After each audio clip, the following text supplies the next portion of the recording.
सपनों में भी पढ़ोगे। एक प्रेरणादायक कहानी।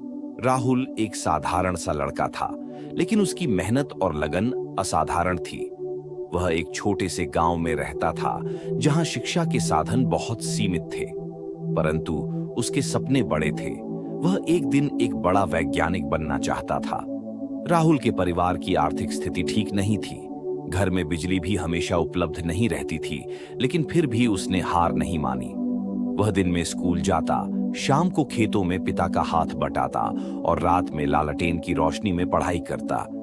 उसकी माँ हमेशा कहती, बेटा, मेहनत का कोई विकल्प नहीं होता। अगर तुम्हारी मेहनत सच्ची होगी तो सफलता जरूर मिलेगी। राहुल की लगन इतनी थी कि कभी-कभी वह सपने में भी पढ़ाई करता था।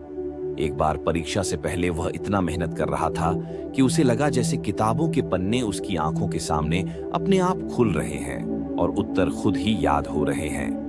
जब उसने अपने दोस्त से यह बात कही तो वह हंस पड़ा और बोला, तू तो सच में पागल हो गया है, सपनों में भी पढ़ाई करता है। पर राहुल को इसकी परवाह नहीं थी। उसने और ज्यादा मेहनत की और परीक्षा में अपने स्कूल में पहला स्थान हासिल किया। धीरे धीरे उसकी मेहनत रंग लाने लगी। उसने जिले में टॉप किया, फिर एक अच्छी यूनिवर्सिटी में दाखिला पाया।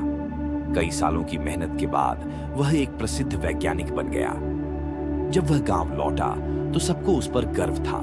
जब उसके पुराने दोस्त मिले तो उन्होंने पूछा, राहुल, तू इतना आगे कैसे निकल गया? राहुल ने मुस्कुराते हुए कहा, जब तुम सपनों में मौज मस्ती कर रहे थे, मैं सपनों में भी पढ़ाई कर रहा था। शिक्षा यह कहानी हमें सिखाती है कि सच्ची मेहनत और लगन से कोई भी सपना हकीकत में बदला जा सकता है। अगर आप पूरी ईमानदारी से पढ़ाई करोगे तो सफलता निश्चित है। मेहनत का कोई विकल्प नहीं होता। सपनों में भी पढ़ोगे तभी असली सपने पूरे कर पाओगे।